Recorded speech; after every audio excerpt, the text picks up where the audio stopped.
c'était le 10 février dernier. Au volant d'une Peugeot 3008, Pierre Palmade provoque un terrible accident de voiture.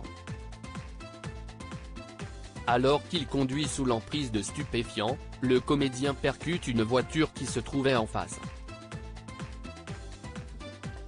À son bord, un homme, sa belle-sœur enceinte et un petit garçon âgé de 6 ans. Muriel a toujours été là pour son Pierrot. Tous sont transportés d'urgence à l'hôpital. Alors que la nouvelle de ce tragique accident fait la une des médias, deux célèbres comédiennes accourent au chevet de Pierre Palmade. En effet, dans son nouveau numéro, en vente dans les kiosques depuis ce jeudi 16 février 2023, le magazine Paris Match rapporte que Muriel Robin et son épouse, Anne Lenane, se rendent immédiatement à l'hôpital du Kremlin-Bicêtre, où a été hospitalisé leur ami. Muriel a toujours été là pour son Pierrot, capable de lui passer un savon dans les moments sombres, sachant aussi la qualité de son travail, rapporte le magazine, qui précise que les deux femmes ne savent pas encore, à ce moment-là, ce qu'il s'est passé. L'hebdomadaire poursuit, sur place, Muriel et Anne aperçoivent la famille Yakout et vacille, bouleversée par le malheur et l'incompréhension. Et si leur Pierre était responsable d'un drame?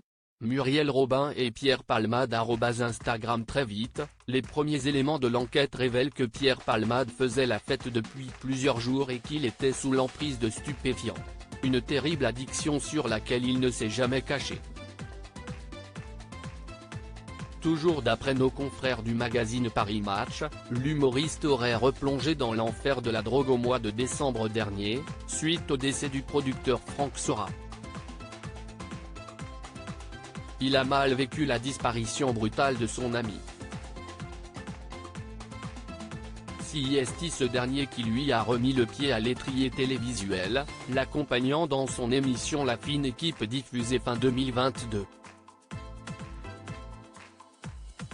Franck Sora s'est éteint brutalement le 8 décembre, d'un infarctus foudroyant, rapporte le magazine. Où en est l'enquête?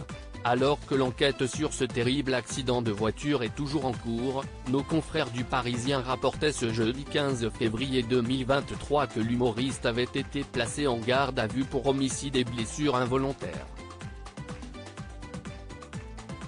Le comédien va désormais être entendu par la police. Les deux passagers qui se trouvaient au bord de son véhicule, et qui ont pris la fuite au moment des faits, ont également été placés en garde à vue.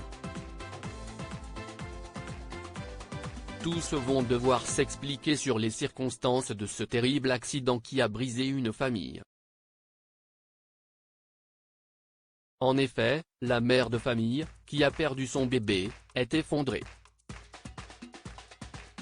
Son fils âgé de 6 ans est toujours en réanimation et aurait la mâchoire fracturée.